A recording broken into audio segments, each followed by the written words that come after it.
Kneel before Zod! You can't go! All the plants are gonna die! I'm gonna take a bath. Bad dates. I'll alert the media. Boys, keep off the moors. It's evil! Don't touch it! The name's Pliskin. No more hangers!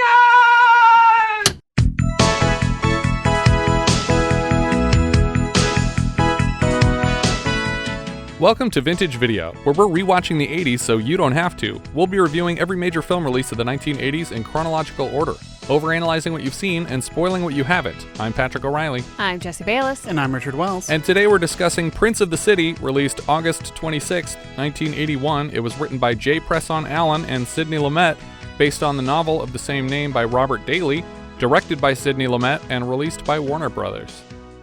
In 1978, Robert Daley's novel Prince of the City was published. It tells the story of a corrupt cop who is brought in by a group called the Chase Commission to weed out other corrupt cops on the force. The character of Daniel Ciello, played by Treat Williams, is based on the real-life detective Bob Lucci, who served as an informant in the indictments of 52 corrupt police officers. As we discussed in our review of Blowout, the rights were quickly acquired by Orion for $500,000, who attached director Brian De Palma and screenwriter David Rabe. Orion had just locked in a two-picture deal with Travolta and intended to cast him in the lead, but when he left for Urban Cowboy, the project was offered to Robert De Niro and then Al Pacino, who both passed. Bob Lucci, who inspired the lead character Danny Ciello, actually worked directly with Frank Serpico, so it's a bit of an odd choice to have Al Pacino play both of them. I still think I like all of those casting choices better. 100%. Orion was unhappy with Rabe's draft, so when they turned it down, De Palma quit in solidarity to begin work on what would become Blowout, which we also mentioned in that review recycled full scenes from Daley's novel, with Travolta's backstory involving his work with an anti-corruption agency called the King Commission in place of this film's Chase Commission. Didn't that movie also have like a battery pack? It did. Burnout? That whole scene is directly out of this. Upon reading the novel, screenwriter J. Presson Allen found it to be an ideal project for Sidney Lumet and made it known to Warner Brothers that if Orion ever dropped the project, she and Lumet would be interested in collaborating on a film version. De Palma would get his revenge a couple years later when Lumet was unceremoniously dropped during pre-production on Scarface over creative differences, and De Palma was invited to take over the project. Oh. Days before Lumet was set to sign on to another project, the rights to Prince of the City were suddenly available again. Allen originally intended only to produce, as she had last season on It's My Turn, because of the story's non-linear structure, but Lumet only agreed to direct in the event she wrote the script. The same writer-director team had paired the previous year for the first wide release of the 1980s, and thusly our first episode, Just Tell Me What You Want, starring Alan King and Ali MacGraw. It was her first adaptation of a true story with living subjects, and so Allen sat down to speak in person with nearly everyone mentioned in the book, and was even able to supplement her research with the actual recordings made from Bob Lucci's various wiretap encounters. That sounds like a lot of work. Right? I would do it from transcripts, probably, not full-on tapes. I'd probably do it from tapes. Her first draft was a 240-page script written in 30 days because a lot of the dialogue was taken verbatim from existing tapes. It was expected to run in the neighborhood of 3 hours, and the studio was a hard pass until the writer-director team promised to keep the budget under $10 million, eventually landing at a total of $8.6 million and still falling $500,000 short of paying for itself in the box office. Lumet had wanted to revisit the cop drama after concerns that his earlier film Serpico treated the police officers two-dimensionally. To rectify this, Lumet inexplicably cast Treat Williams, a relative unknown, in the lead after spending several weeks with him and doing multiple table reads. Williams immersed himself in the role by spending a month observing police work firsthand at the 23rd Precinct in New York City and joining the officers on real drug busts. Williams even spent time living with Bob Lucci, on whom his character is based. The film had the full cooperation of various law enforcement agencies and approved of the final cut enough that the DEA even requested copies for use in training exercises. I don't know which parts you would be using for training, but they did that. The part where you don't snitch on your fellow cops. Yeah. This is what happens, Larry. We open on Treat Williams as Danny Ciello waking from a nightmare in the dark with his wife. He thought he heard someone at the door, and his wife gently coaxes him back to sleep. And then I think we jump back in time. Yeah. After seeing the movie, I go, oh, okay, this scene was Next, we get inserts of paperwork for NYPD's Special Investigative Unit, the SIU. We see ID cards for several detectives. Kenny Marino as Detective Dom Bando, Richard Foronjy as Detective Joe Marinaro, Don Billett as Detective Bill Mayo, Jerry Orbach as Detective Gus Levy, and finally Treat as Detective Daniel Ciello, and the title appears above this card. Don't they call him Ciello? It's spelt Ciello, but they just say Ciello most of the time. Then I had captions on and my brain just said that every time they said Ciello. We dissolve to the Cucci Fritos bakery in the Bronx, where Ciello sips a coffee and waits for an informant to arrive. A man enters and takes the stool beside Ciello and directs his attention to a phone booth across the street. He drops a little baggie in the man's pocket on his way out, and after he leaves, the informant trades the dollar bill Ciello left as a tip for a coin from his pocket and even finishes the coffee left in the cup. So this guy's hard up for money. Later, a car pulls up beside Ciello to announce an upcoming meeting at 3 p.m. Ciello steps into the phone booth and relays the 3 o'clock message back to the station, where it is passed further to Jerry Orbach's Detective Gus Levy, who seems to be out at a dinner club with comedian Alan King playing himself. Yeah. Because he calls him Alan here. If you'll recall, he was the lead of the previous Sidney Lumet film. I recall. Was he the lead? Yeah. Well, I mean... There were 2 leads, but he's one of the leads, co-lead. Yes. Co-lead. Sorry. Gus passes the 3 o'clock announcement another call down the phone chain to Detective Marinaro, who calls another number. A phone rings in an apartment crowded with people, and when someone answers, Marinaro hangs up without saying a word. Another man in a boiler room seems to have ears in the apartment and hears the call come in and immediately hang up. Boiler room dude untaps the phone line. This is Bill Mayo, we will learn. All the SIU detectives get in a car together and stake out the handoff location at 3 o'clock. When the participants move out of sight, the detectives follow on foot. They close in on the deal from all angles. Windows and stairwells are all covered. Levy and Ciello kick in the door, and folks scatter inside with their briefcases. But there's nowhere to go, and they're all quickly arrested. Levy even kicks one of the guys out the window onto the fire escape, where he appears to die, or at least stop moving. I thought he just bled out immediately. Yeah, because he goes right through the glass. Yeah. Mm-hmm. Sometime later, all the men from the unit are in a barber shop together, passing cigars around. At the station house later, they walk all the perps from the Columbia drug bust on a long chain into the courthouse together, and then we cut to a celebratory dinner that night. We get inserts of folders labeled Chase Commission DOJ, and we see an ID for Richard Cappalino and Brooks Paige. A chapter title appears that reads, "Nobody cares about me but my partners." I didn't like this chapter break stuff. Yeah. And it's just usually a line of dialogue that we'll hear in the next section. Yeah, but I don't know. It's unnecessary. Agreed. There's a lot of unnecessary stuff here. Ciello is waiting outside District Attorney Cappalino's office, and he's called in. He informs Ciello that he's heading the Chase Commission in search of police corruption, but Ciello seems fairly well informed on their mandate. The meeting is prefaced with an assurance that Ciello is not here as a suspect. Ciello takes a seat in front of Cappalino's desk, and the chair breaks under him. I have to assume this was an intentional trap to throw Ciello off balance, because otherwise I don't know why it happens. I guess just to show that this is a shabby office at the start. It's definitely a power play. But he doesn't seem like that guy for the rest of the movie. Cappalino seems very straight-laced. I think maybe the point was just they didn't have a lot of money when they got started, and so they couldn't even afford functional chairs yet. I still take it as a tactic. Yeah. Cappalino mentions the moniker that Ciello's unit goes by, the Princes of the City, because they are essentially untouchables on the narcotics team. Cappalino makes it clear he's looking for information on detectives within Ciello's Special Investigative Unit. Ciello seems resistant at first to turn on his friends, instead hinting at dirt on feds, but Cappalino sends him away with a business card and an open invitation to chat whenever.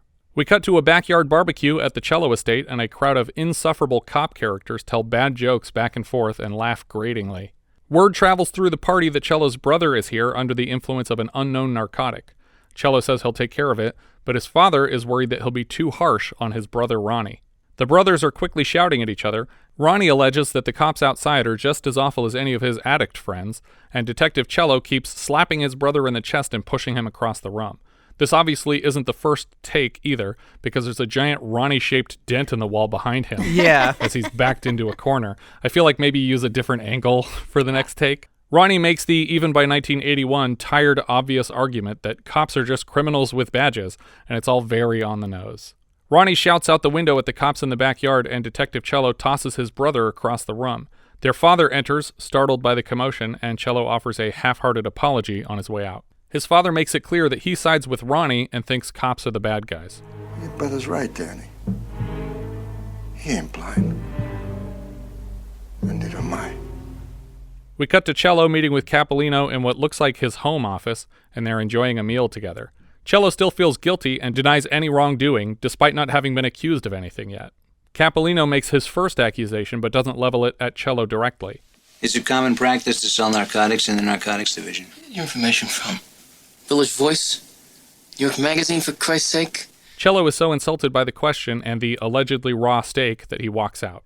Later that night, a phone rings on a nightstand in a dark room. Ciello's informant from the cafe, now soaked in vomit, is calling for help. He's sick after taking all the drugs Ciello paid him with earlier. Even though it's 3 a.m., Ciello gets in his car and heads out to help the man.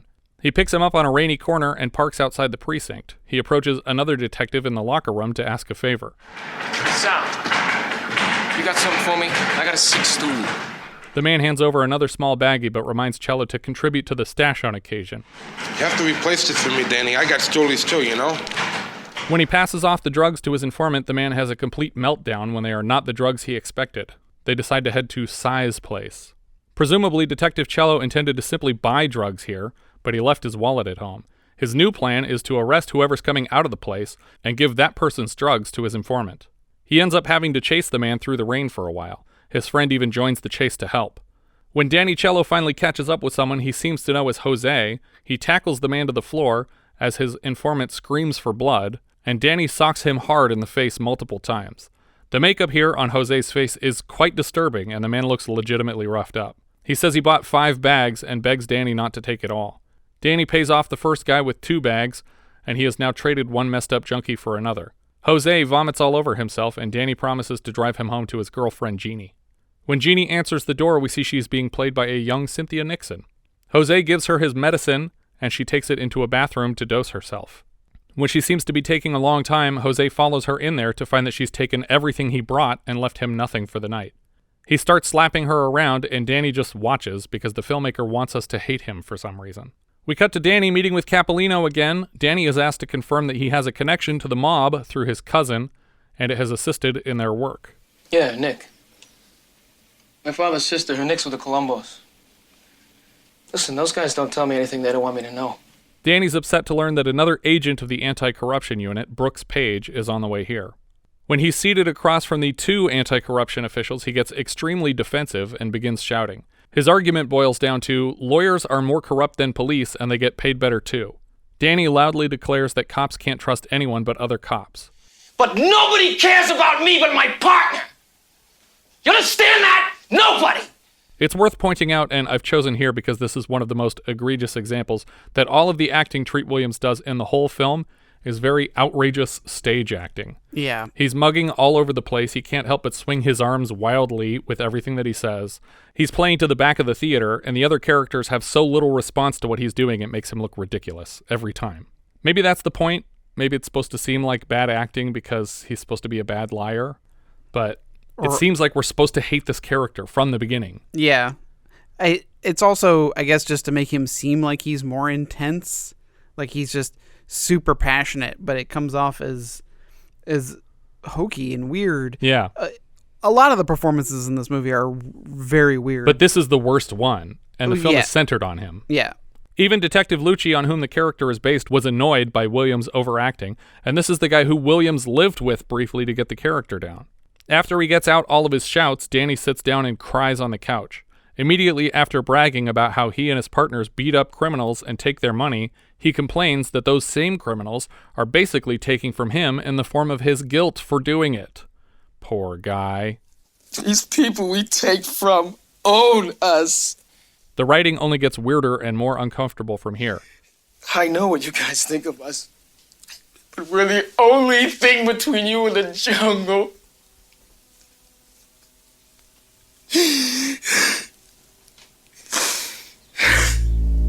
Don't understand!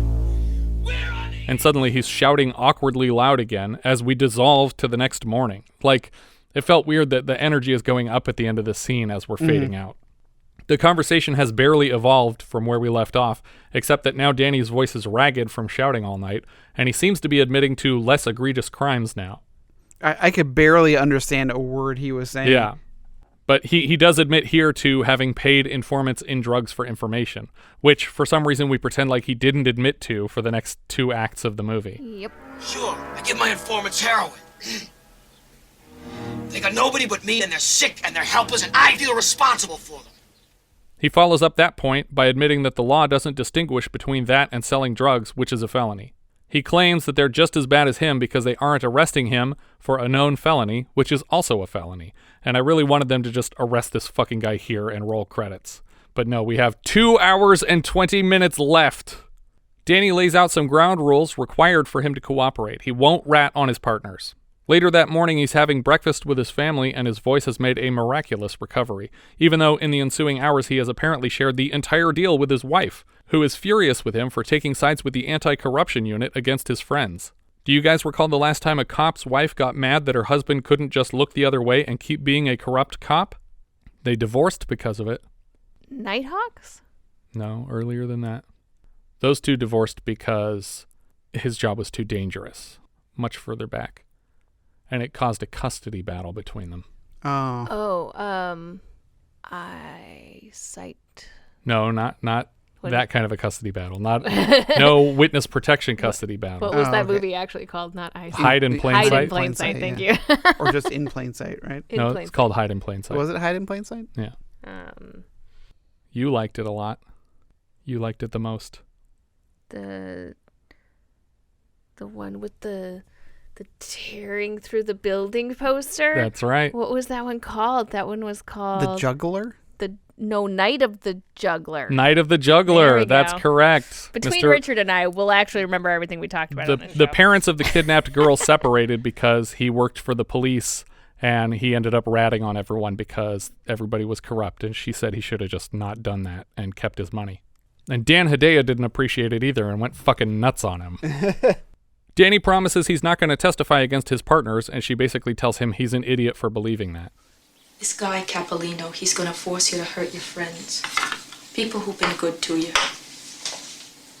Always when I hear you or Gus or Joe, any of the guys, you always say nothing's worse than to be a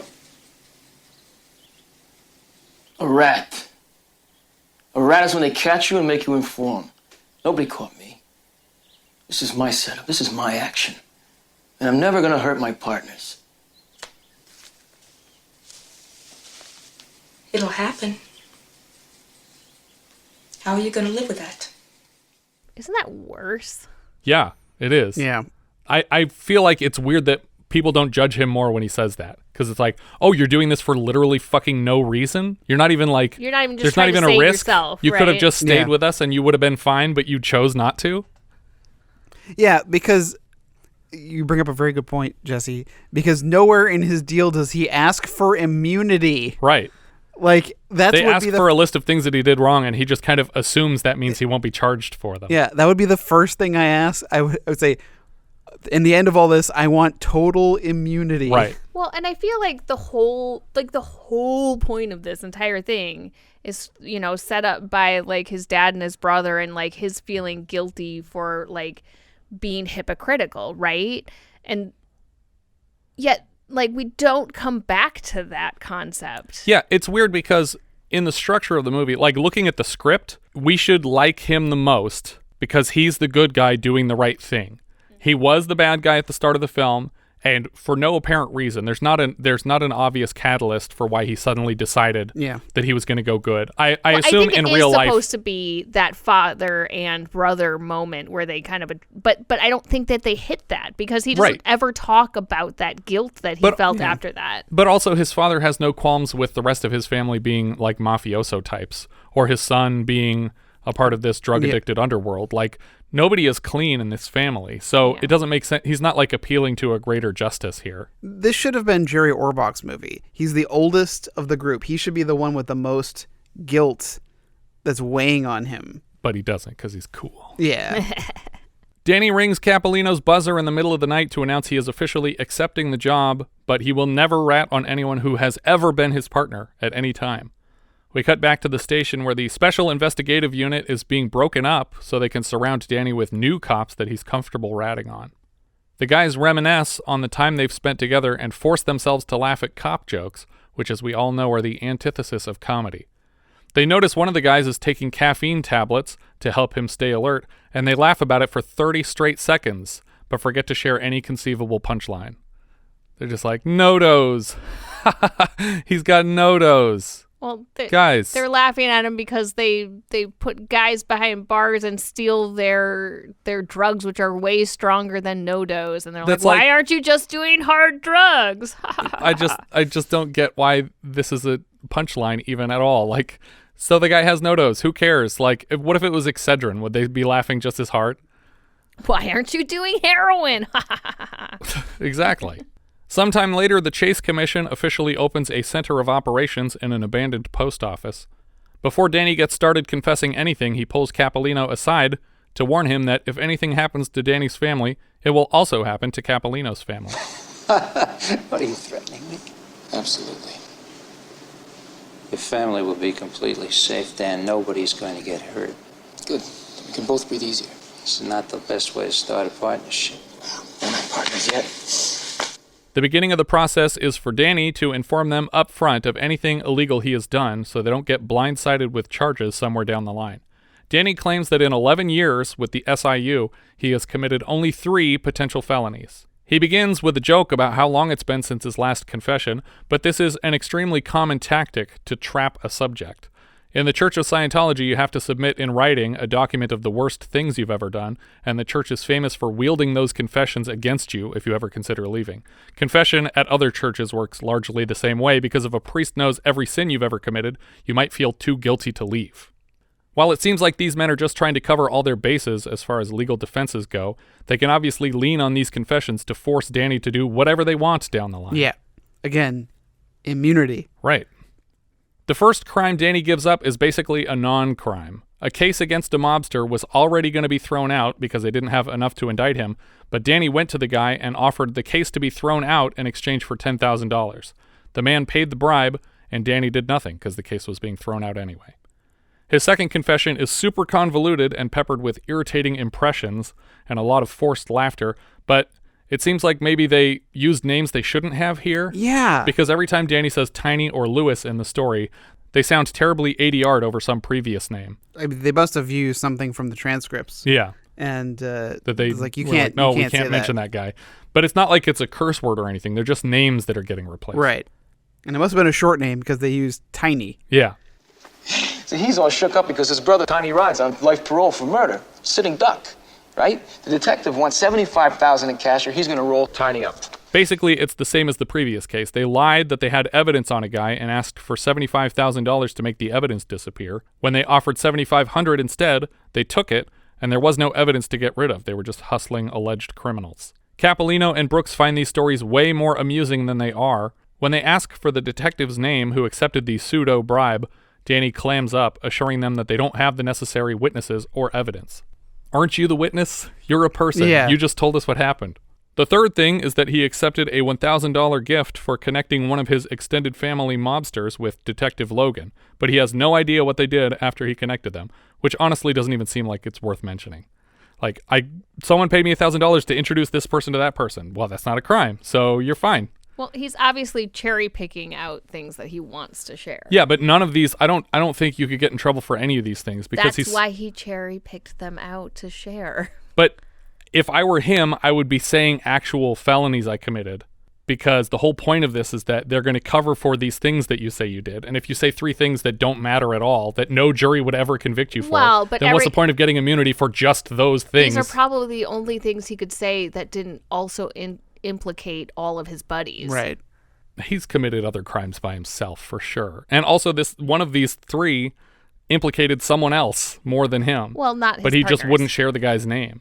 The agents promise Danny that they can essentially acknowledge and erase the crimes he just admitted to, but remind him that if he ever perjures himself on the stand, even once, that it will invalidate all the information he gives. We cut right to Danny getting wired up. He has assigned a couple feds as bodyguards who will be close by at all times.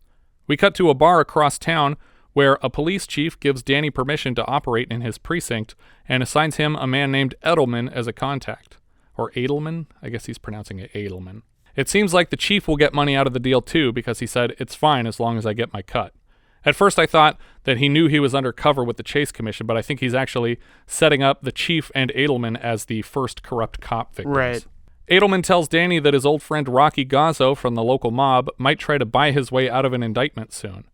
We see mugshots and paperwork for Rocky Gazzo and Danny's cousin Nick Napoli.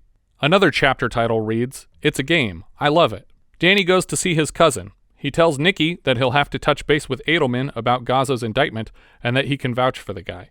Nicky picks on his cousin for being a cop a little bit, and then we cut to Danny affixing a recording device under his suit in the airline diner bathroom. So, why would you pick on your cousin for being a corrupt cop who's using his position within the force to help you commit crimes? Why would you pick on him for that? Well, because mafiosos can't be seen to look friendly with the police, and they're typically meeting in his restaurant, which is open to the public. I guess. So I think he just reminds everyone, like, hey, this guy's a cop, so that he has coverage if what happens, which is that this guy starts using people's words against them, and he can always say, "I fucking told everybody that he was a cop. I've been saying it from the beginning." And he says that later in the movie, like, "I never kept it a secret that he was a police officer. I made it very clear to everyone. You don't talk around this guy if you don't want a cop to hear it." Gazzo shows up to meet with Danny and Edelman, and they all leave to go for a ride. We see Danny's entourage follow the car away, and we hear them radio back to presumably Cappalino and Brooks. Cappalino and Paige. Brooks is his first name. Yeah, Weird. Brooks Paige. Yeah. But he refers to him as both. Yeah. This is Agent Harris, leaving the diner, trailing the subject. If this scene feels familiar to either one of you, it's because it was basically recycled as the climax of Travolta's backstory in De Palma's Blowout earlier this season. But things went very poorly in that version of the scene, when the rat's batteries leaked and scorched his skin, giving him away to the corrupt cops he was riding with, who then hung him from the same wire in a public bathroom. Here he just gets burned, and he's able to hide it well. While they drive, Danny chomps hungrily at a hot dog, and it turns out Treat Williams is one of the many actors who I can't stand listening to with a mouthful of food. I won't subject you to any of it here. They park outside a sports arena, and Gazzo says he has to check Edelman for a wire.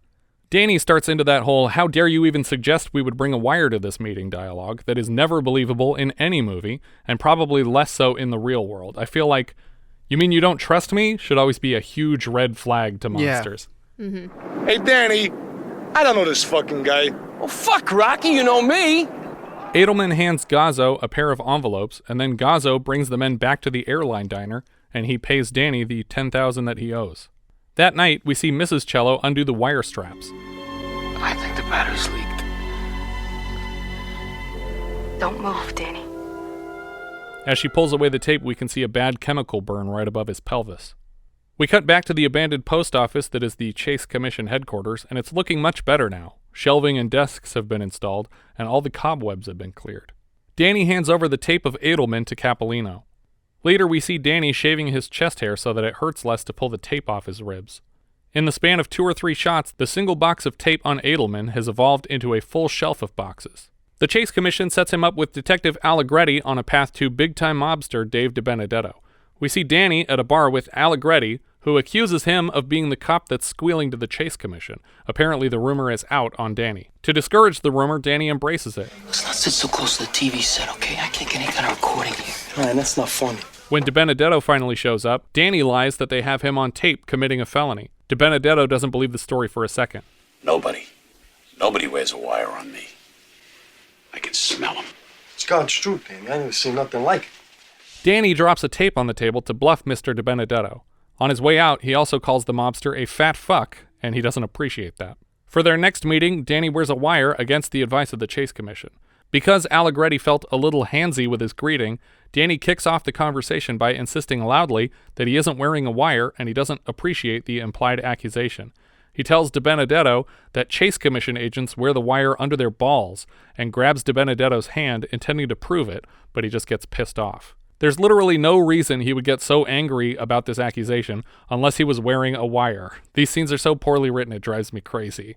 Danny's game in all of these undercover scenes is the same. He's as irritating and offensive as possible so that his targets are distracted by how much they hate him and forget that he might be recording everything. Allegretti pitches the deal to Danny. There's a big shot attorney named Blomberg who represents a lot of seedy mobster types. A real Saul Goodman. Apparently, he is the target of a case himself on account of subornation of perjury. They want the charges against the attorney dropped so he can go back to representing their big-time dealers. When Danny turns in the tape to Cappalino and Paige, they ask where he hid the wire. Said Allegretti gave you a massage. Where'd you wear wire? I told that fat fuck. Under my balls. And they're just like, ah! They just drop it on the ground. It's the tape, I not know. not the mic. Why'd you hand me the mic, too? Why did you let me mix my coffee here with your mic? What? Also, the battery's leaked. Yeah. Oh, no. Extra juice. When Danny meets with Blomberg, he learns that the plan is for Danny to steal and discard the transcripts of the cases where Blomberg's witnesses committed perjury. Danny invites Blomberg to make a cash offer for this fix. We cut to Danny and his wife at a movie theater on a date. Inside the lobby, we can see a poster for All the President's Men. Outside is another poster for Ship of Fools.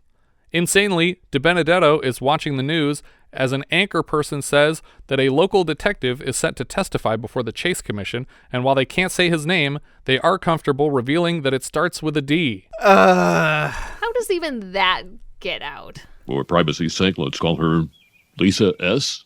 No, that's too obvious. Let's say L. Simpson. Why would they risk getting this cop killed before he can testify? Is this anchor person a part of the mafia crime family? I don't know. Seems like the news is usually on the policeman's side, so this is just bizarre that they would do this. Somehow, the disastrous timing of the broadcast means that Danny is sent to talk with DiBenedetto and Allegretti without being told that the news has just broadcast his first initial. To them. As soon as he reaches them, Allegretti drags him away forcibly at gunpoint. Danny's tail can hear that he's in trouble, but he's being walked down a one-way street, so they have to circle the block to catch back up with him.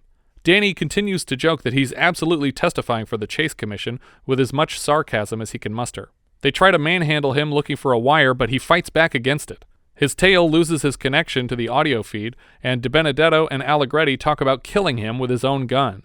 Danny notes that his cousin Nick lives right around the corner and will vouch for Danny.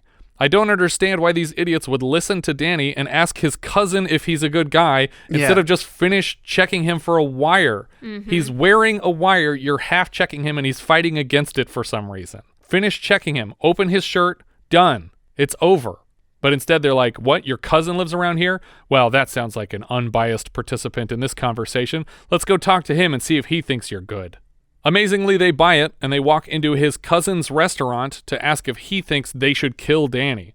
Obviously, Nick says no, and they for some reason accept this. It turns out Nick didn't even really vouch for Danny. He just said, you should make sure he's a rat before you kill him, because a lot of people like that guy.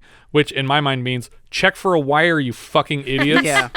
Right? Instead, they interpret Nick's comment as a full-throated endorsement and shake Danny's hand before walking away. They're like, oh, sorry, I guess we have the wrong guy. Nick and Danny stare at each other across the street for a moment, and then we cut to Danny freaking out at a payphone and demanding a face-to-face with his handlers at the Chase Commission. At the meeting, he demands local police officers for protection in place of these feds who don't know their way around town. He also needs someone to check on his family to make sure they're okay. Okay, so I'm confused at this. Okay. How can you ask for local cops to protect you when you're snitching on cops? You have to bring more cops in that know what's going on. So the local, I feel like they only bring one cop in, yeah, based on this request. Okay. But the guy knows what they're up to. Yeah, I'm like, but like even the request to have it be local cops doesn't make sense to me. Like, why would he do that, knowing that you're? Yeah, because you don't want this information to get out No, either. Right. You don't. Yeah, want the more any, people you bring in, the more risk it is to you. You don't want any other cops to know what you're doing. But I think he cares more about getting killed by mobsters because these feds are idiots than he does about his friends finding out that he's turned on them. I guess. For some reason. I feel like he should be just as concerned of either thing. Are there no local federal officers? It's I don't know. It seems like city. Yeah, it's New York. There has to be people around here that know the streets. And also, what could anyone else, like what would local police have done if you were getting walked down a one-way street? Just drive down it anyway? Well, get out of your car and go. But then that immediately gives up that right, you're then working with someone. Everything you've done is for naught, you know? What you happened was wasted really everything. the best case scenario. Yeah.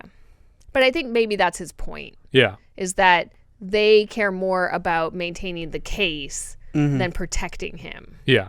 When no one answers the phone at Danny's home, he calls Edelman at the precinct and lies about where he is.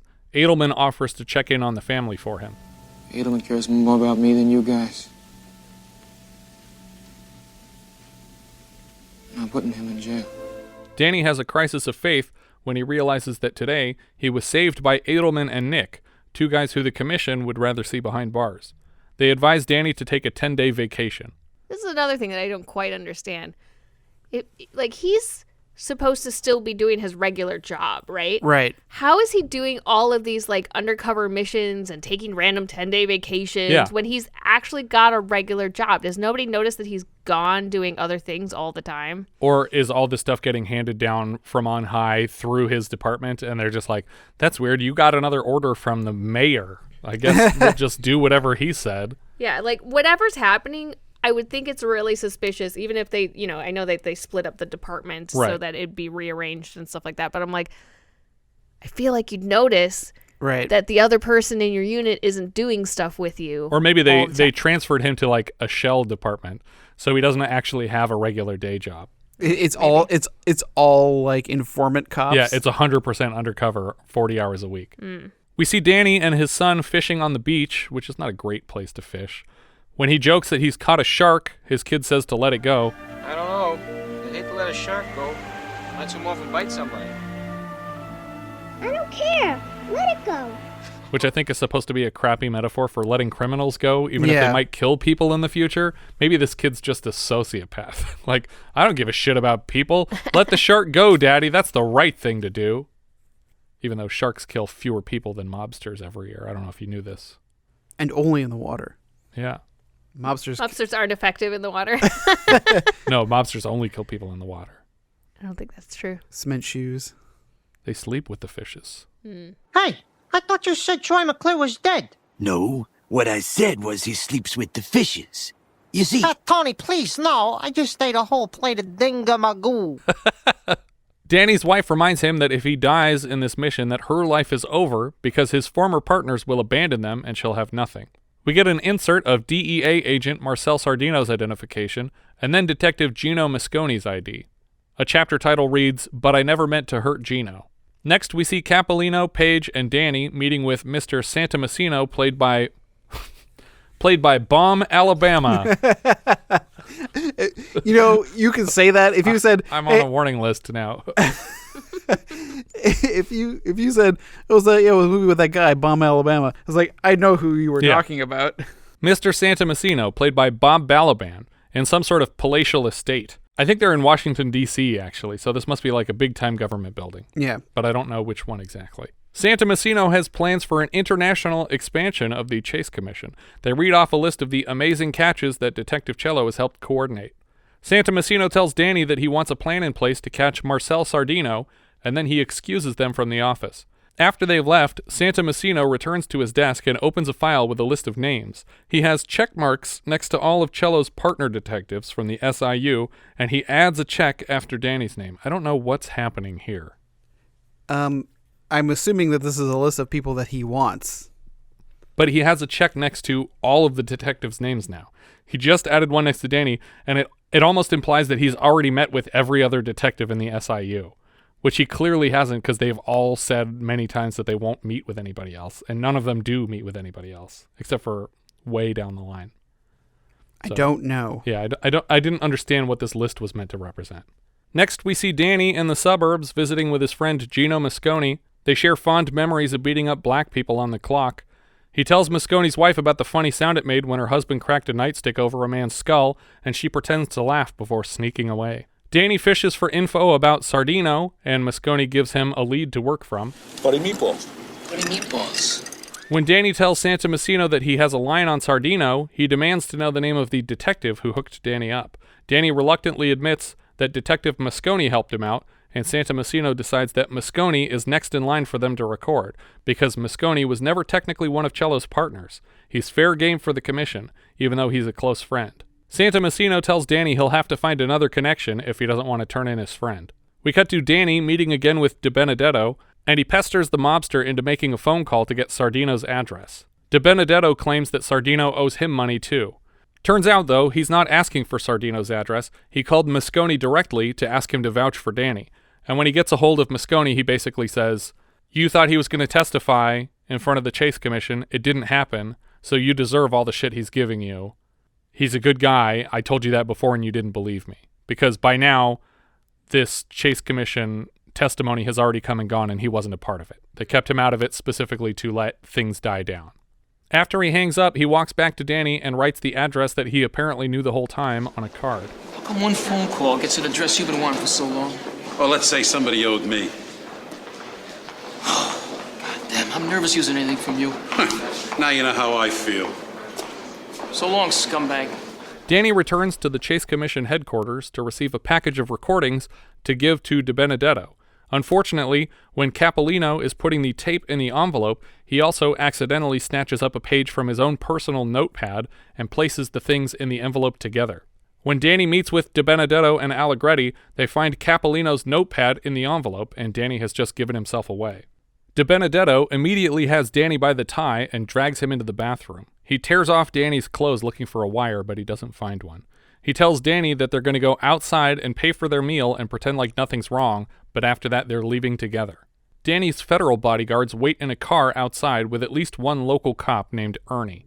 Before they leave the diner, Danny takes a moment's opportunity to shove the table over and knock Allegretti and De Benedetto to the ground, and he steals Allegretti's gun and puts both men under arrest. He slowly walks them to the door and shouts for the attention of his entourage, but not only can't they hear him, but they can't see out of the car. The windows are all fogged over until Ernie, the cop that joined their team, gets a bad feeling. Hey, put the defogger on. I can't see anything. Danny makes his targets put their hands against the wall and frisks them for weapons. Ernie crosses the street to help out just as Allegretti sneaks a gun, and Danny tackles both men through a glass door to the ground again.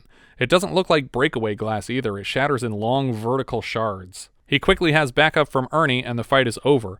It bothers me how hard Treat Williams throws the actor playing De Benedetto to the sidewalk, because it looks like he just cracks the back of his head hard on the street. I feel like in the restaurant, it doesn't...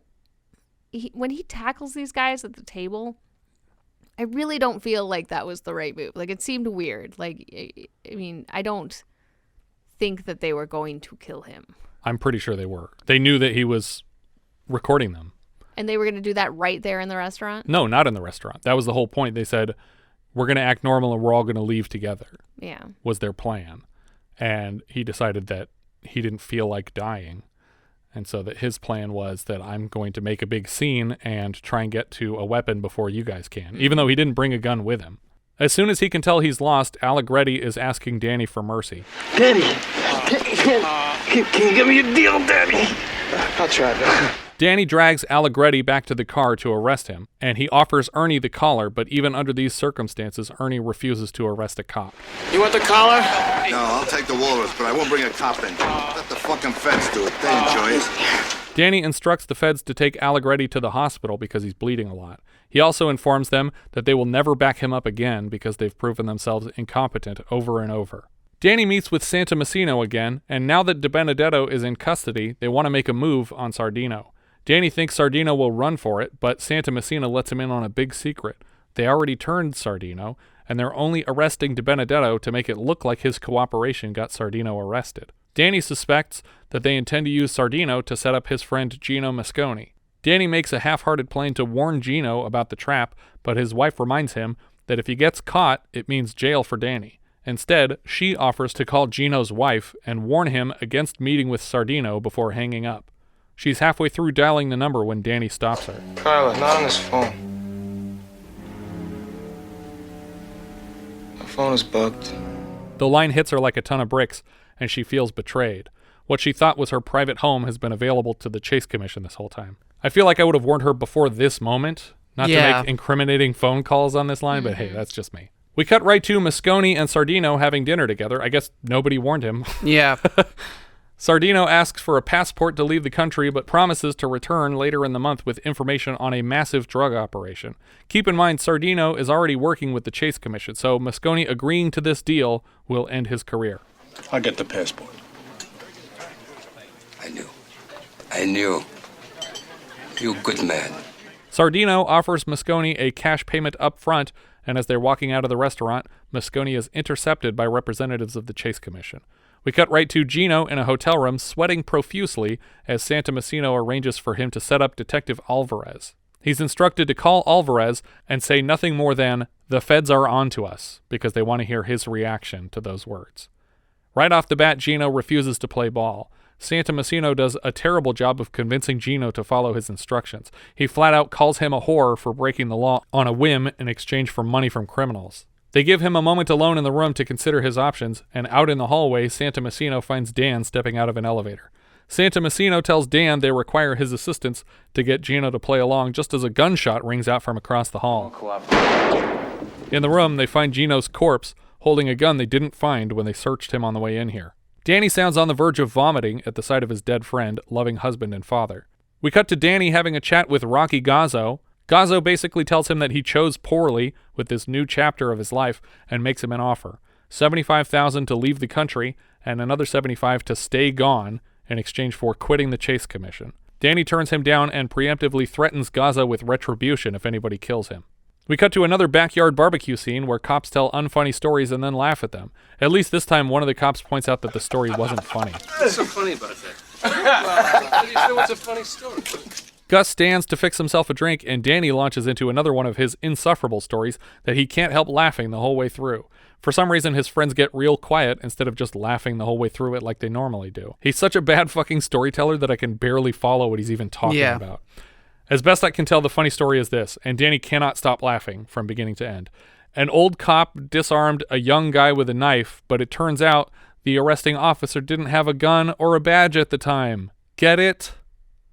Ah, cop jokes. They tell Danny that he should go lay down for a while and relax because he seems distraught, even though this is how he has told every story in the entire film. Before he takes their advice and heads inside, he needlessly reminds them that he had nothing to do with Gino's suicide. I know that, sport.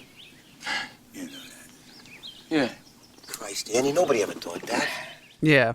Yeah, Danny, why would you even say such a thing? Why would they center this 3-hour movie on a successful undercover cop who is the worst liar I've ever seen? Treat Williams is easily the least charismatic person in this movie by a mile.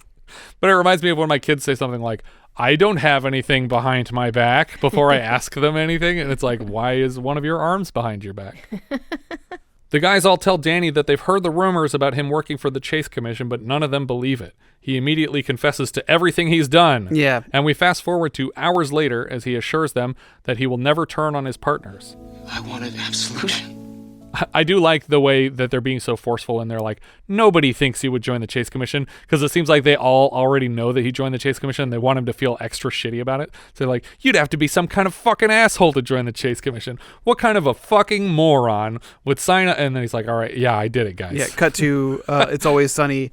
Ciello joins the Chase Commission. Yeah, exactly.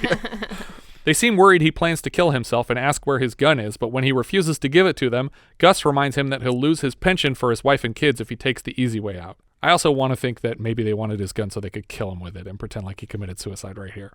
The next day, the story has magically leaked to the papers, who are printing photos of Danny alongside the article about his undercover work. I have to assume it was one of his partners here that told the press about it, because they were so pissed off. But even so, why would the press run it? Why would they run this story? Why would you run a story that would completely destroy an entire investigation? Right. That's ridiculous. They would probably be prosecuted for that. Brooks Paige calls for Danny to be brought into the commission office immediately and sends armed agents to protect his family at home. We cut right to the commission office, and Danny appears in shock.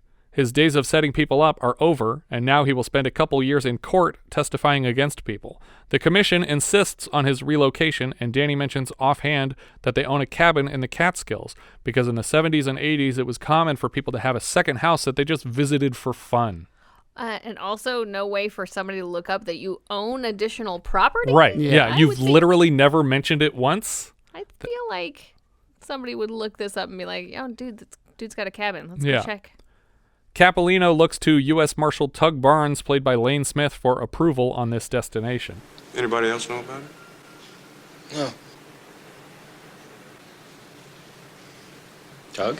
We cut to Danny and Tug in an elevator together, and the framing reminds me a lot of the government agent in charge of relocating the Incredibles whenever Bob makes an accidental display of his powers. From now on until it's over, it'll be my job to take care of you and your family. You are my job, you understand? Anything worries you, anything you need, anything at all, I take care of. Downstairs in a parking structure, Danny is introduced to agents Ned Chippy and Pete, who have been assigned to his protection detail. As they pull out of the structure, their car is joined by 2 more cars, and outside on the street, 2 more cars join the motorcade, so that people can very easily follow this pack of 5 cars to the cabin in the Catskills. At the Ciello household, the family are packed and moved outside, and the cars make it to the cabin in the Catskills by nightfall. The agents here protecting Danny are apparently expected to sleep outside in the freezing cold in tents, all 18 of them. Hours later... Well, I would say, shouldn't be sleeping while they're on duty. Yeah. Well, some of them should. They do it in a rotation, right?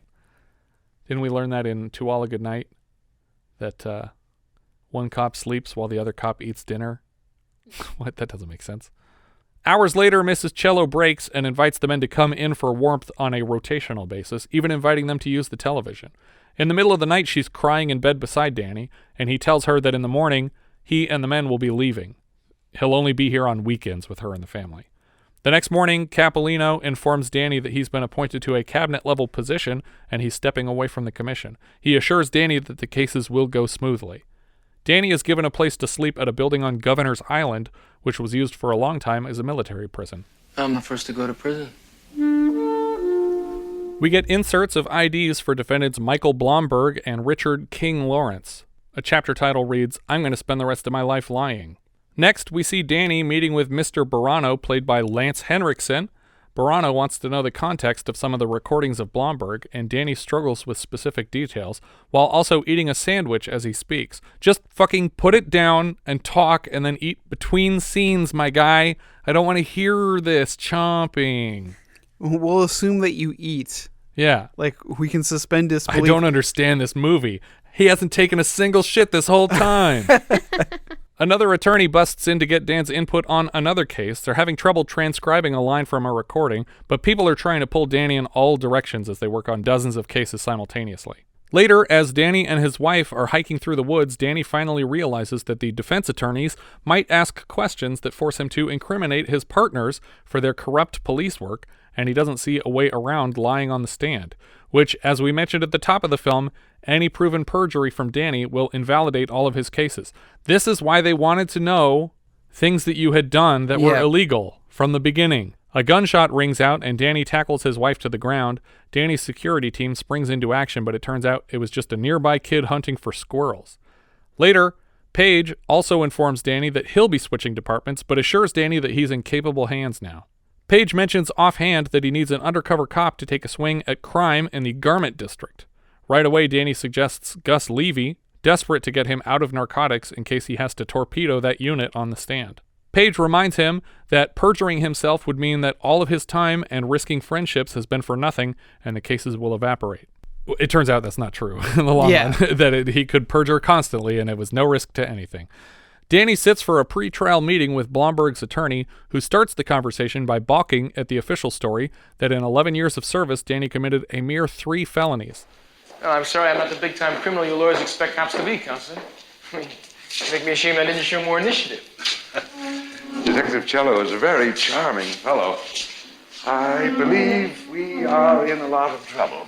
The attorney asks if he knows a Detective Carey from SIU and insinuates that Detective Carey is willing to rat on Danny's many drug offenses to help free Blomberg and consequently anyone relying on his testimony to be convicted. The attorney introduces a stenographer to take a record of the facts as Danny reports them. On the ferry back to Governor's Island, Danny is surprised alone by his cousin Nick, who confesses he was sent here to kill Danny. He wanted me to do it. I told him no. I said, hey, the kid's my cousin. He's my uncle's son. I told him no. He convinces whoever wanted him dead that he owed Danny a warning, and this is it. Someone's going to kill him as soon as they get the chance. Danny's security team finally show up, and he introduces them to his cousin. We cut to a courtroom where, as expected, Blomberg's attorney makes Dan recount his 3 crimes. The man tries to bring other crimes to light, but Dan denies any and all further allegations. At the end of the day, the prosecution throws a big party for Danny because he didn't crack on the stand. We get another montage of exclusively Italian lawyers meeting with Danny to put a series of men behind bars. One day, outside a courthouse, regular stoolie King Lawrence approaches Danny, and the security team panic before Danny tells them the guy is okay. King is here to say he can't make ends meet now that everybody's going down. Later, in Santimassino's office, the team pages through King's testimony of unadmitted crimes perpetuated by Danny as a member of the SIU. The chief prosecutor, George Polito, played by James Tolkan, enters the room. Polito is in charge of the French Connection case, wherein, as we discussed in our review of the film of the same name, 120 pounds of heroin, confiscated by police, were stolen from a police locker and returned to the responsible drug lord after the events of the film. French Connection 2 follows Popeye Doyle back to France in search of the missing score. Now, why would Santimassino want to torpedo Danny at this point, when Danny's been helping him build all his cases, and all those cases would subsequently be destroyed by destroying Danny? I don't think he does want to destroy Danny. Okay. Because I got the feeling that Santimassino was completely willing to turn on Danny. And I do feel like he's forcing Danny to testify against people that he doesn't want to testify against, but he's not trying to get him to perjure himself. He's just trying to break the man down because he wants to get as much out of him as he can. Polito promises to take down the whole SIU if that's what it takes to find the responsible parties. King's testimony makes mention of Danny's habit of paying with drugs for information, and only now does Danny realize that King is trying to pin the French Connection ripoff on Danny's team specifically. He responds with his trademark believable denial screeching. Does the King suggest that I was involved in the French Connection ripoff? Dan flips out in front of everyone and starts screaming a lot of nonsense, a sure sign that he's an innocent bystander in this case. Barano worries aloud that if any of these allegations are proven, their cases die, but Santimassino points out that it's King's word against Danny's.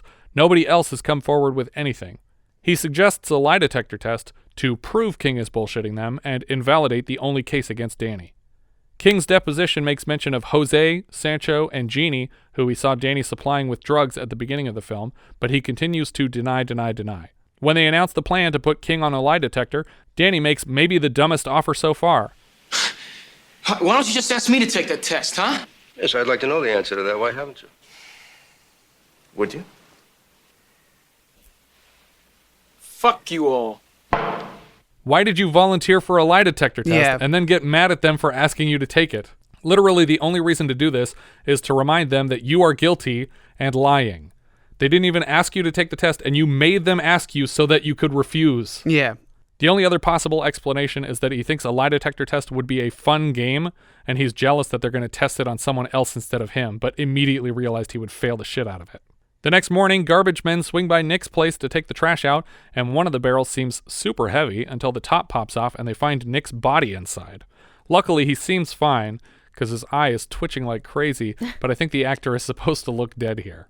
Insanely, when Danny finds out what happened, he expects to be welcomed into Nick's funeral, and of course he shows up drunk, but his father is waiting outside to tell him what any reasonable person would have guessed. The family of the cousin you got killed don't want to hug you today. Danny, you can't come in, Danny. Nick's family, they don't want you.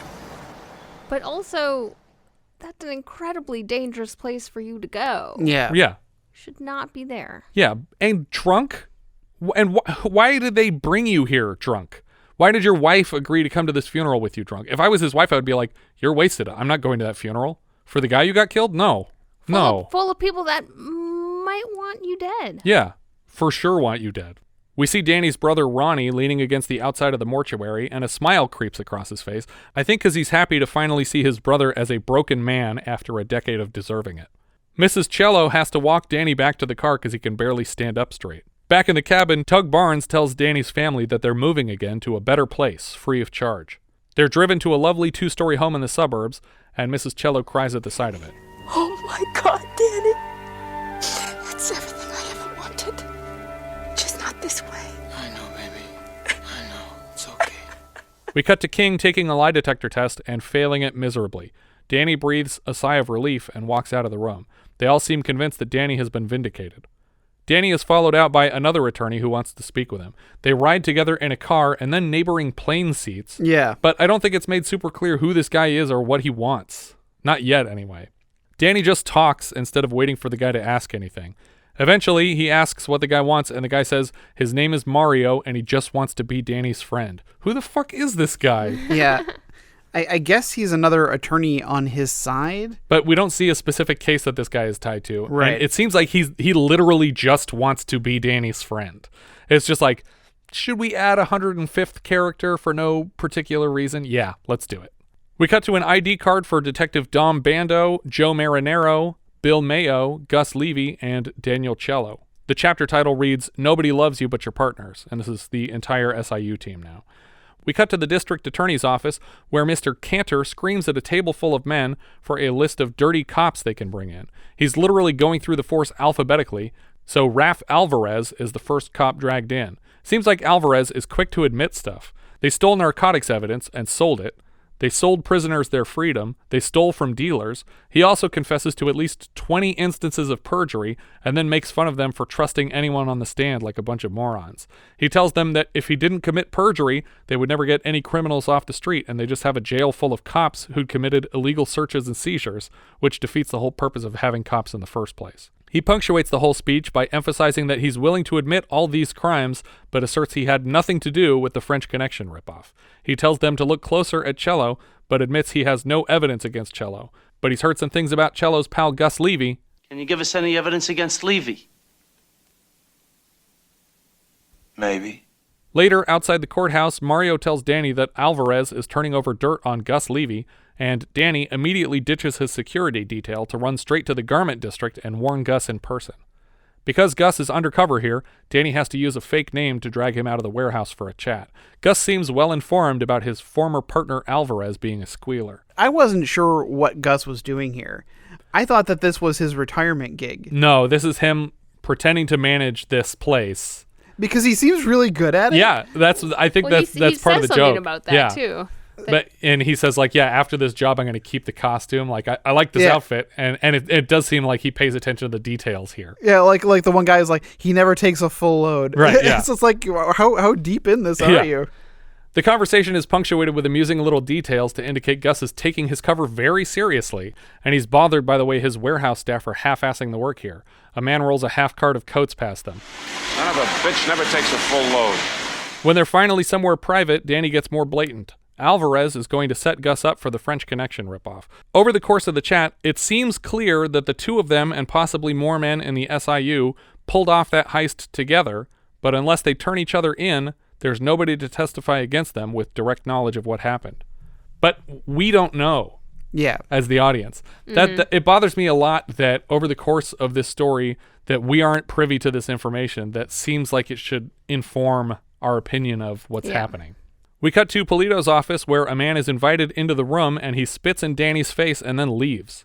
Polito asks if Danny recalls the details of that man's case. Yeah. And God, Treat Williams' performance in this is like, he comes in here and he spits in my face. Yeah. like it's like so cheesy and this? Corny and weird. It was a very sweet bust.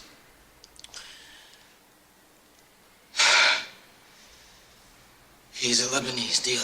We arrested him. He offered us $5,000, and we added attempted bribery. The man claims that the four main detectives of the SIU took $400 off of him and split it 4 ways. Polito doesn't buy Danny's latest denial for whatever reason, and assumes he can make an indictment stick on one or more of the other SIU detectives, even though all he has now is the word of a convicted drug dealer. Like, why would that stand up in court? Danny assures Polito they won't cooperate. And nearly all of them will cooperate. They're cops. In their hearts, they want to admit their guilt. That's the way cops are. That's how you got here. Don't you understand that? Gus is getting called in first and promises Danny he won't talk, and Danny promises the same. When Gus walks into Polito's office, he tosses the man's desk backwards against the wall and threatens to throw him out the window for wasting his time. Polito says he'll take Gus to court if he has to, and Gus says, fucking do it. But not for a lousy $400. At least get me for assault. At home later, Danny tells his wife that things are getting worse. Gus is about to be indicted for whatever they can make stick. Later, Danny meets with Mario, who advises him to do what Polito says. His cop buddies all hate him now, and he's out of alternatives. Danny repeats what he said all along, that he refuses to turn on his partners. Mario assures Danny repeatedly that turning on his partners is his last and only option to avoid going to jail with them. Amazingly, in less than 5 minutes, Mario gets Danny to relent. Okay. We got to another dark office where Danny finally admits to the full breadth of his crimes. Right off the bat, he explains that no, he had nothing to do with the French Connection ripoff. So I guess he didn't? Because I don't know. It seems like this is supposed to be the actuality of him coming clean, and he says he had nothing to do with that. So I don't know if he's sticking to his deal with Gus, or if they, for no reason, let us believe that they committed that together, and he's lying now. But he did offer drugs to informants because that was the only way he knew to get reliable information from them. Under the law, a gift of narcotics is the same as a sale. I know the law. The law doesn't know the streets. He tells them about the bust from the beginning of the film, and they ask who was a part of it. He proceeds to name all of the detectives in the SIU. His confession regarding the bust is that in addition to the 5 kilos of heroin they found, there was a briefcase containing $92,000. The detectives took half the cash for themselves and split it 5 ways, hence the fancy dinner and celebration that night. One of the men asks why it wasn't split 4 ways between the detectives who found it, because Bando was outside serving as a tail, but they always split the take evenly and never cheat anybody. Danny asks for permission to bring Bando in to corroborate his testimony, but Bando is terrified to do it because he never even went in on these busts. He doesn't think it's fair that he should be held equally accountable, in which case he probably should have refused his share of the prize, too. Yeah. Danny suggests Marinaro as a second target for corroboration, and then potentially Mayo. The 3 of them together should be enough to close the case on the SIU. Danny calls Marinaro and admits what he has done. Marinaro doesn't sound surprised, just defeated and disappointed. Danny begs his handlers for permission to tell Mayo in person what's going on, but they insist that he do it over the phone for his own safety. He calls Mayo, and their conversation sounds almost robotic. Yeah. It's completely removed from any emotion because otherwise I think they'd both break down crying. Bill, we gotta talk. There's nothing to say, Danny. You're gonna name me, right? Right. Danny assures Mayo that there's still room to make a deal to protect himself if he's willing to come in. It doesn't sound like Mayo has an alternative. Next on Danny's phone tree is Gus, and considering he spent the entire movie promising over and over that he would never rat on him, this will undoubtedly be the most painful phone call. Mayo doesn't wait for Danny to call Gus on his own time. He phones him immediately to spill the beans. Gus seems to have seen it coming. Mayo drives himself to the offices where he agreed to roll over on his fellow detectives, but instead of testifying against them, he puts a gun in his mouth at the curb and blows his brains out. Danny's in the process of detailing other crimes of the SIU team when word reaches them that Mayo has committed suicide. Danny hears what happened and breaks loose from his security team to wander out on a footbridge over the train tracks. He's a weaselly loser and he doesn't have the guts to jump. To hammer home that he has missed his chance at suicide, a train passes underneath him. Danny heads out to Marinaro's home with a security detail and breaks the news himself that Mayo has committed suicide. Marinaro wanders to the back of his fenced-in yard and screams to the heavens.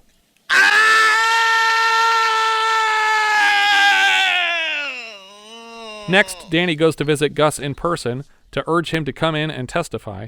Gus reminds Danny that he's not going to fucking do that, regardless of what it means for him.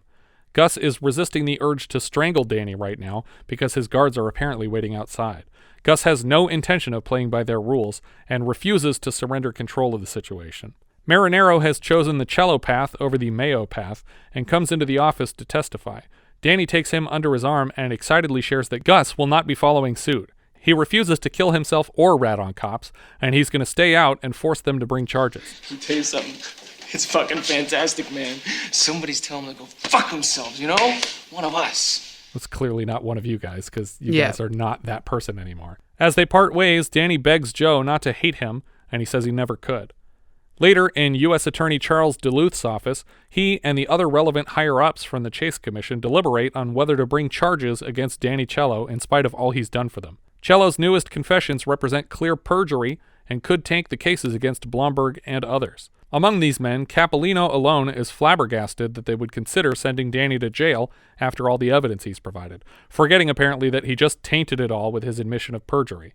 We are intercutting this decision being made behind closed doors and Danny's testimony on the stand during Blomberg's trial. I guess retrial. Retrial, right, because he demanded a retrial in the light of King's deposition that he had committed all these other crimes Right. that he didn't admit to.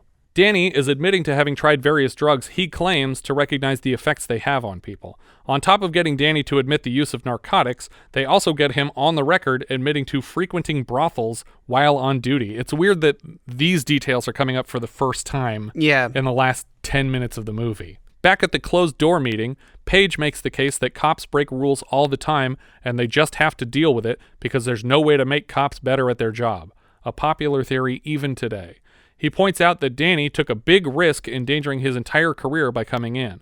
Mario makes the claim that they're all as guilty as Danny because Danny is a shitty liar and they all knew he was lying the whole time, but they let him do it because it was helping their cases. He alleges that Ciello was trying to right some of his own wrongs and the rest of them used him unfairly. If they send this cop to jail, they'll never hear from another one, on the record, and Mario claims that he will tender his resignation immediately. Blomberg's lawyer ends his questioning with a powerful line. Did your wife know? And we cut to post-trial as Danny vomits into a bathroom sink.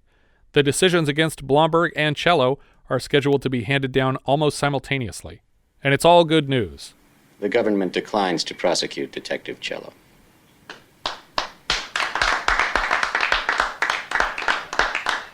And I find the additional testimony of Lieutenant Ciello as to his own misdeeds collateral, apart from the central issue. The conviction of Michael Blomberg stands. We jump forward in time as Danny is invited to speak with a class of recruits in the academy. Immediately after he's introduced himself, a student raises their hand and asks for some confirmations. Are you the Detective Ciello? I'm Detective Ciello. I don't think I have anything to learn from you. The student stands and walks out of the room to avoid being lectured by a guy who rats on cops. And then we freeze frame on a derp face. Yeah, he's just like, whoops. Like it's a really awkward, uncomfortable face. And he's just like half embarrassed. And we freeze on that, and then the credits roll. That's the end of our film.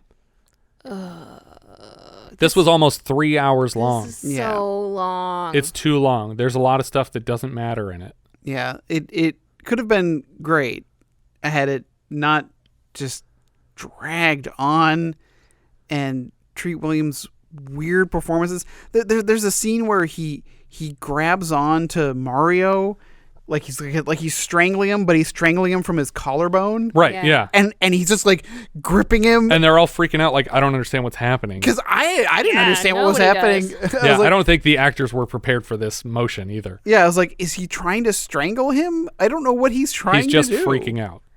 Well, you want to know how long and annoying this movie was? How long and annoying? In order to avoid finishing it, I mopped the living room.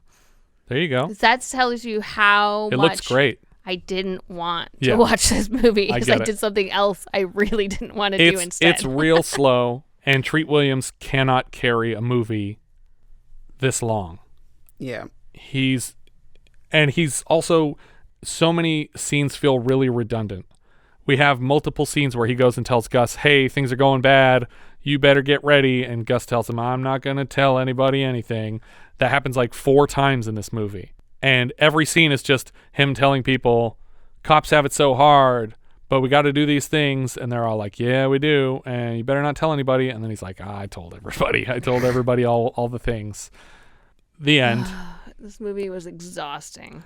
But in the true story, Ciello is the good guy, though. That's what bothers me the most, is that the movie makes it out to be Ciello is a complete fuck-up. He ruined his family. He got all of his friends arrested. They all went to jail. Everybody in the movie seems like a good guy except for him at the end. Mm-hmm. But he's the only good guy in this movie. Everybody else is shit. Everybody else is terrible, and they're tricking people into killing themselves and providing drugs to these terrible, like, downtrodden people. And this one guy decided that he was going to try and turn his life around. But again, they don't explain that well enough why he suddenly decided he was going to be a good guy. Yeah, it made no sense. Like I said, it felt like it should have been an older character, not a younger character. Or just someone who didn't feel so like con man-y, because he seems like a liar on purpose. Like they wanted him to not be believable when he says things. And I know that that's part of that is in service of that last line from Mario where he says, we knew he was lying this whole time and we let him do it because it served our needs. But it's like, if this had been a charismatic actor like a John Travolta or an Al Pacino or a Robert De Niro, Yeah. then the whole time you would have been like, okay, yeah, like maybe you saw through that lie. I didn't see through it. But the point of it would have been this guy is facing these insurmountable odds and there's so much pressure on him. But Treat Williams just totally overacts every moment in this film. And it's difficult to watch because it takes you out of the movie when he gets too energetic about it. And it's such a highly rated movie. It really is. And I think even Sidney Lumet prizes it among his films, that he thinks that this he's happy with the way this turned out. It's not like I literally expected to read that he was really disappointed with what happened with this movie, that Treat Williams like ruined it, and that was not the case at all. That everyone was very happy with how it turned out. But it's bizarre. It's not for me. And so last week we had too many people in Honky Tonk Freeway. Yeah. There's 105 speaking roles in this. There's 126 in this movie. I mean, it's another hour longer, but it could easily have been shorter than that. You can cut all these. There's 3 characters playing the part of one. You have Mario, and you have Cappalino, and you have Paige that are all the same character. They're all just the guy holding the leash at the commission. That could have been one guy. The whole SIU unit could have been one other guy. There's no reason for it to be 5 guys. Yeah. I mean, I get that I guess they're trying to be accurate to the story, but you trim things. Yeah. For time and for interest. And I feel like they felt like they had to flesh out every possible. So they were like, well, we mentioned Sancho and Jose and Genie at the end, and it's like, well, we better add 20 minutes to the beginning of the movie to explain who all those 3 people are. And it's like, no, it doesn't matter. It's irrelevant. Just use 3 names. I'll just assume they're people that you paid in drugs. Well, and then when Gino gets introduced, it's like, who the hell is Gino? Who is this guy? Why is he suddenly so important to you? And also, why are we going the distance to explain who Genie is? Like, Jeannie is the girlfriend of an informant who he pays in drugs, but we don't explain any of like what comes out at the end, that he's been going to whorehouses and paying for women to have sex with him on the clock. And it's like, that seems like something you should have at least hinted at earlier. Yeah, because you didn't need to flesh out all this other stuff. But yeah, it's weird, and I didn't really care for it. I'm going to say this one's a thumbs down for me. It's a thumbs down. It's a thumbs down for me. I had to watch it in 3 sittings. Yeah, it took a while. I think if this was De Niro, this would still be like a well-remembered movie. Mm-hmm. I think the whole thing hinges on his performance. And I think that's what takes this down. What are we thinking Letterboxd? Well, that's what's tricky, is that I don't feel it was a badly made movie. No, it's competent. It's just not exciting. Jess, what are you thinking? I have it at number 97 out of 113. All right. It is below Tarzan the Ape Man and above Savage Harvest. Okay. And just to emphasize the fact that I never want to watch this movie again. Sure, yeah. Very similar to last year's movie with Sidney Lumet. There are very few 3-hour movies that I'm excited to watch a second time. I mean, that's much. I'm 2 for 2 on not liking Sidney Lumet movies, though. Well, it's also crazy because this came at the end of a string of just endlessly beloved Sidney Lumet movies, and then it basically died with Just Tell Me What You Want, and everything after that is like, okay. I mean, The Verdict is his next one, which is one of the more celebrated ones, but it's not Network or The Wiz that people like really love. Richard, what do you think? I also have this below Tarzan and the Ape Man. Tarzan the Ape Man, sorry, and the Ape Man. Was there an Ape Man? I would love that. So that puts it at number 52, below Tarzan and above Deadly Blessing. All right. I have it at 56 out of 113. That's just under The Legend of the Lone Ranger and just above Nice Dreams. I put it way lower than you guys. I guess I just want to sleep when I put this movie on. on. I get that. That checks out. Yeah, mine it's just I can't put it too low because again I don't feel it was a badly made movie. Yeah. I the only reason it's above don't want to Nice, watch it again. The only reason I have it above Nice Dreams is because Nice Dreams was so like aimless and they really didn't have a plot nailed down. And I'm fine with this felt like it at least had an outline done. Yeah.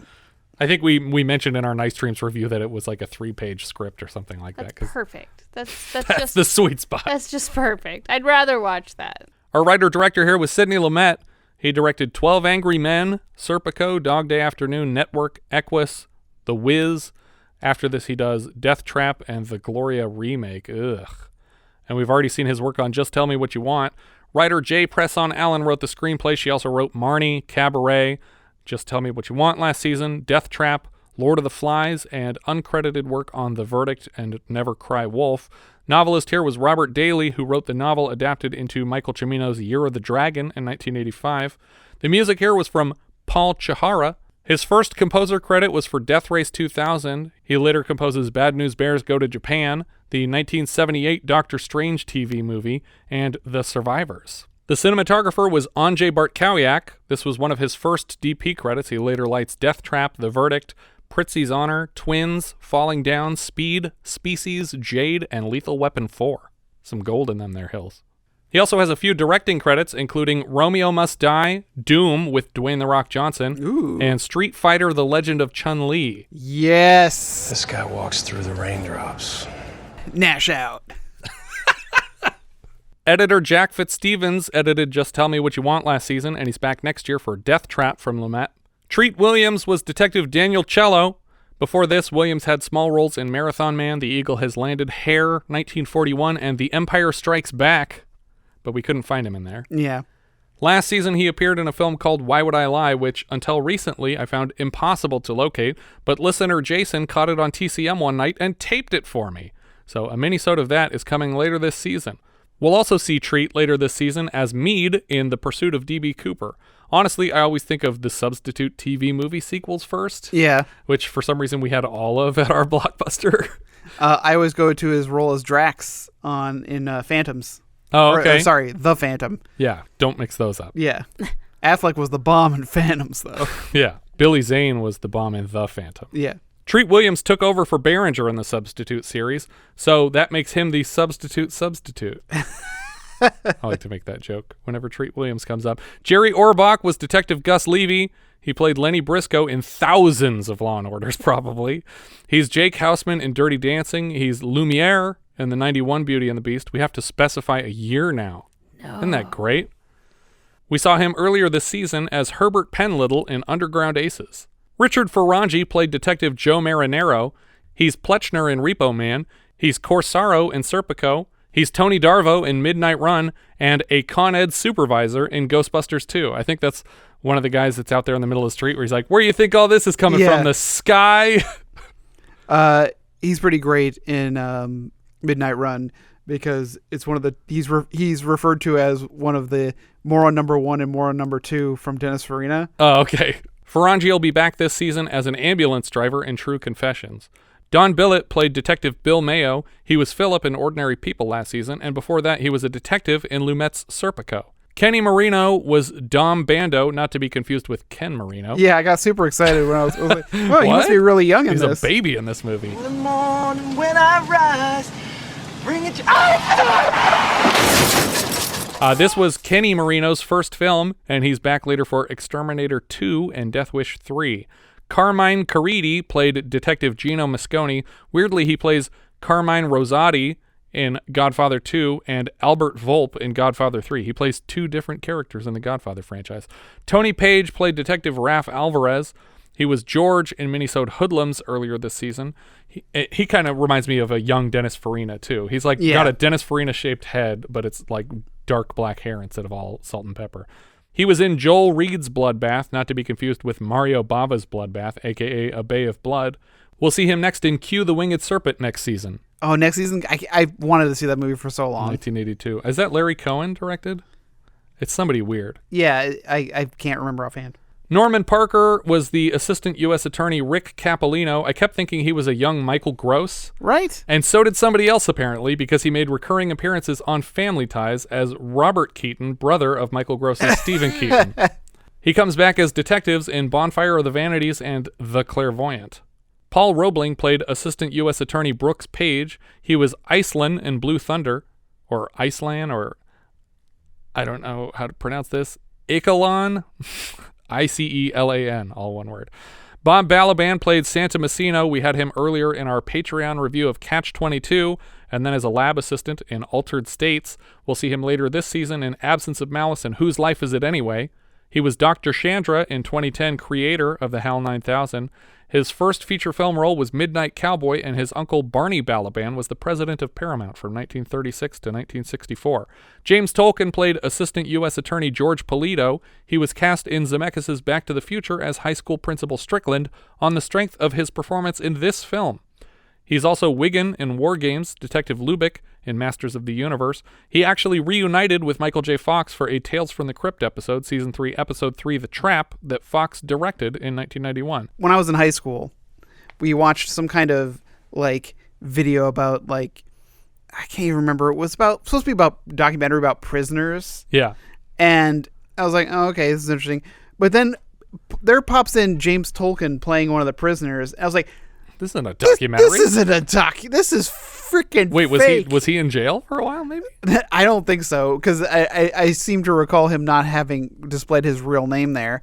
But I was like, it made me mad, because I was like, okay, I know who this guy is. This is an actor that I know very well from Back to the Future at that point in my life, really. I mean, and Top Gun, but I was just like, it just made me super frustrated as a student. It was like, I thought we were watching something reasonably important, but now I know that this is fake. And that's how I felt at the end of Hangar 18 when it turned out that it wasn't a documentary. I was like, I thought this fucking UFO full of aliens was real. Steve Inwood played Assistant U.S. Attorney Mario Vincente. He's based on Rudy Giuliani, who was long considered one of the good guys. He plays Jesse in Staying Alive, and Francois Lafitte, the guy who makes a softcore porn of Coco in Fame last season. We've also seen him in Night of the Juggler and Cruising so far. Lindsay Krause played Carla Ciello. She was Lily in Slapshot. We'll see her next in Lumet's The Verdict, and later Krull and The Iceman. So she's not just Iceman. She's not actually in Krull. She was in it, and then they dubbed her out or something? No. So Lisette Anthony is the physical actress who's playing Lisa in the movie Krull. But they were concerned that there weren't enough Americans in this movie. So she dubbed the voice. Yes. So Lindsay Krause provides the U.S. release version of Krull. Are they different other than that, or is it literally just a voice replacement? It's just her voice replacement. In the U.K., it's Lisette Anthony's voice. That's so weird. She was also Professor Walsh on Buffy the Vampire Slayer and Judge Andrews on Law & Order SVU. Matthew Lawrence played Ronnie Ciello. He was Sal Amato in Eddie and the Cruisers and Ron D'Alessandro in St. Elmo's Fire. His earliest credits are for a 9-episode run as a featured player on Season 6 of Saturday Night Live. This is our second film in a row with a Saturday Night Live player. Do you guys recall the last time we had a Saturday Night Live cast member in a movie? Just say Honky Tonk Freeway. Honky Tonk Freeway. That's right. I'm trying to remember who it was now. The lady at the bank who couldn't cash her check. That's who it was. It's early cast member. One season, single season, I think 80 to 81. It was the first Dick Ebersol season because Lorne Michaels had just left. And this guy, Matthew Lawrence, was on the season before that. Ronald McCone played Nick Napoli. He was Ronnie in Goodfellas and Wise Guy Jerry in Casino. We saw him last as a gangster in Gloria. Ron Karabatsos played Dave DiBenedetto. This was his first credit. He comes back as Jake Mobby in Flashdance, Richie in My Blue Heaven, and Momo in Get Shorty. And his name is almost Don Karabatsos, who is Steve Buscemi's character in Big Lebowski. That can't be a mistake, right? Like, that has to be an intentional reference to him. The other weird thing here is that we have DiBenedetto and Allegretti who work together, and the actor playing Allegretti, his name is Tony DiBenedetto. Yeah. So they took one character's name and named him after the other actor. But Tony DiBenedetto is playing Officer Carl Allegretti. His first credit was in Short Eyes. Last season we saw him in Windows, Defiance, and The Exterminator. And earlier this season he was in Fort Apache the Bronx. He's back for Paternity later this season. And beyond that, Raw Deal, My Blue Heaven, again with Karabatsos. And he played Tony on 9 episodes of Cheers. Tony Munifo played Rocky Gazzo. We talked about this guy in our Nighthawks review because he appeared in that film as Big Mike, and he would go on to produce most of Stallone's films after that. His name was also given to the character played by Joe Spinell in that film because the character was Lieutenant Munifo. Right. Robert Christian played the King. He was Donald, the jealous boyfriend, in Bustin' Loose earlier this season. It's a completely different character, but it's the same guy. Yeah. Lee Richardson played Sam Heinsdorf. He was a narrator in Network. He was Anton Bartok in The Fly. Dominic Pritzi, the father of Angelica Houston's titular Pritzi in Pritzi's Honor, and we had him last season as Warden Renfro in Brubaker, who's fired at the start and replaced with Robert Redford. And according to Matt Clark, he likes to bathe in beans, right? You remember that? They found all the extra food in the house on the yard, and he's like, oh, Warden Renfro loved those beans. He used to bathe in the stuff. Lane Smith played U.S. Marshal Tug Barnes. I usually think first of Perry White on Lois and Clark, The New Adventures of Superman. But he's also Attorney Jim Trotter III in My Cousin Vinny. He's Mayor Bates in Red Dawn, and he's the father-in-law in Son-in-Law. We've seen him so far in On the Nickel, Honeysuckle Rose, and Resurrection. Cosmo Allegretti, again, an actor whose name is reused for a different character. He played Marcel Sardino. He was Carlo Ricci in Sorcerer. He's also Mr. Moose and Dancing Bear on Captain Kangaroo. Aw. He's back for Author next season. Bobby Alto played Mr. Cantor. He was Pugnose in Crocodile Dundee. Michael Beckett played Michael Blomberg. This was his only credit other than several special thanks credits between 2013 and 2017, but I couldn't solve that mystery. Peter Friedman played D.A. Goldman. He's Frank Vernon on Succession currently. He's great on that show. We saw him previously in Christmas Evil. He also showed up in a trailer I recently worked on called She Said, about the victims of Harvey Weinstein. Peter Michael Getz played U.S. Attorney Charles Duluth. He was Ross in Wolfen with James Tolkan earlier this season, and he's Gramps in Chud. Lance Henriksen played D.A. Barano. Woo! He's Frank Black from Millennium and the X-Files. He's Bishop in Aliens and Wayland in Alien vs. Predator. He's Jesse Hooker in Near Dark. He's best known for the Mushroom King in Super Mario Brothers, and we saw him last season in The Visitor as the manager of an Atlanta basketball team, who also has sex with devils or something. I can't remember. It was weird. Eddie Jones played U.S. Marshal Ned Chippy. He also appeared on Lois and Clark as Jonathan Kent. Last year, he was Officer Curdy in The First Deadly Sin, and we'll see him later as the Watchman in Q the Winged Serpent, Chief O'Brien in Chud, and William McKenna in Chimino's Year of the Dragon. More recently, he was Malcolm in The Rocketeer, Dave Hooch in A League of Their Own, and Buddy Wallace in Sneakers. 3 of Richard's favorite movies. Yeah, I like that you said more recently. More recently than Chimino's Year of the Dragon. I guess. They're 90s titles. Yeah, but I definitely remember him in Sneakers because he's the guy who keeps hitting Robert Redford over the head. Harry Madsen played Agent Bubba Harris. I don't remember a Bubba Harris. That's a cool name. I like that. He previously showed up in God Told Me To, The Warriors, and Cassavetes' Gloria. On IMDb, he has mostly stunt credits. Cynthia Nixon was Jeannie. This is her second film after Little Darlings. Later, she shows up in Tattoo this season, and then Amadeus, The Manhattan Project, and as Heather in Addams Family Values, but she's obviously best known as Miranda Hobbs from Sex and the City, its films, and its recent sequel series, and Just Like That. She also, I think, recently ran for mayor of New York, but lost. That clip I sent you remember? Of Cynthia Nixon? Yeah. No, what was it? It was one of those old-timey guessing shows. Oh, yeah, where she was a little kid. She was trying to, she was lying, and she was doing a really good job of it. Yeah, I guess as a child, her mom worked on a game show, and she was invited to participate as a kid who was bluffing who they were, and she's just completely adorable on there. It's crazy that she did Little Darlings last year, and she's playing this Jeannie character in this, because she seems to have aged 7 years between the two films. Yeah, she looked really young in that last one. Yeah, and they make her out to be old enough to, be probably early 20s to be the girlfriend of this this user in the middle of the Bronx. Ron Perkins played Virginia Trooper. He was Dr. Mendel Strom in Spider-Man, who is the first victim of the Green Goblin. He's also a patient in Endless Love earlier this season. I think the one who's shouting a lot. Lionel Pena, or Lionel Pena, probably Pena. I wouldn't say Pena even if that was my name. Lionel Pena played Frank Sancho. He was Loco in Night of the Juggler. He was third teenager after Kevin Bacon's second teenager in Hero at Large.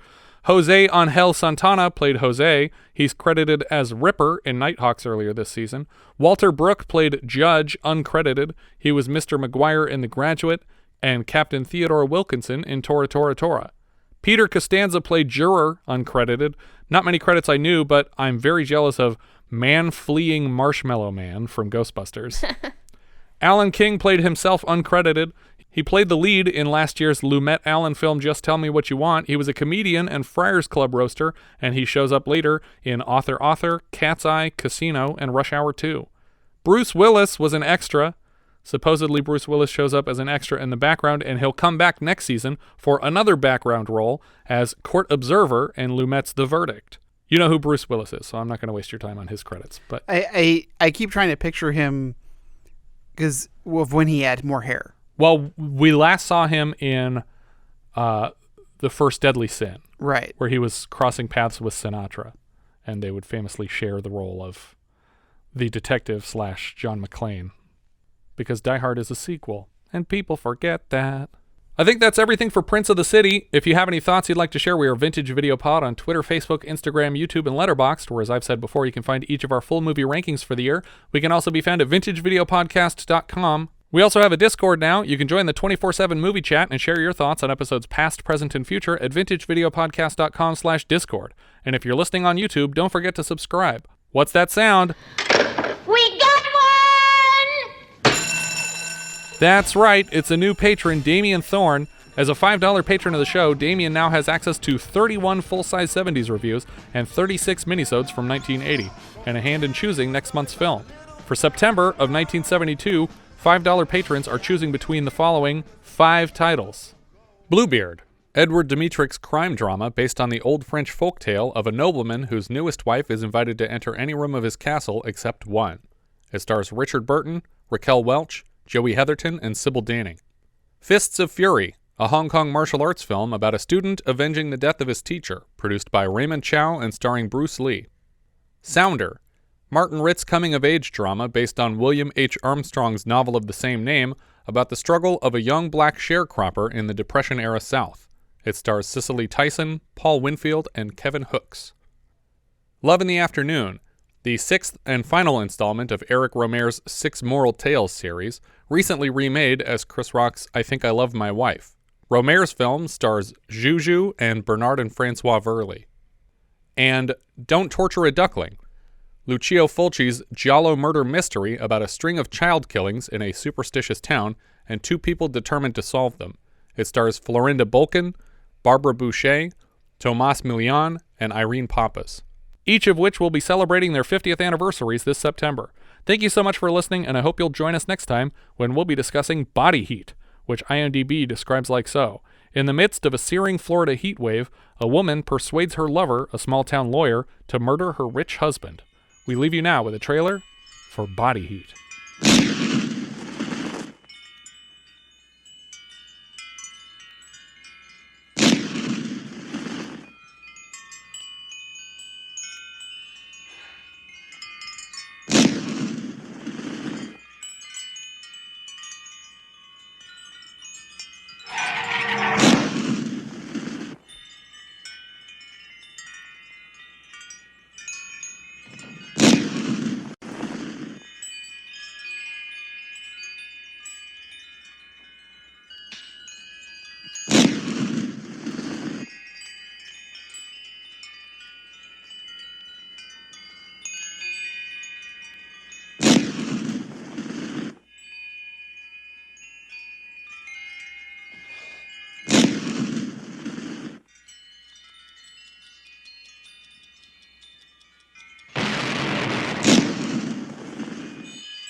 Hi everyone, I'm Lisa. And I'm Nick.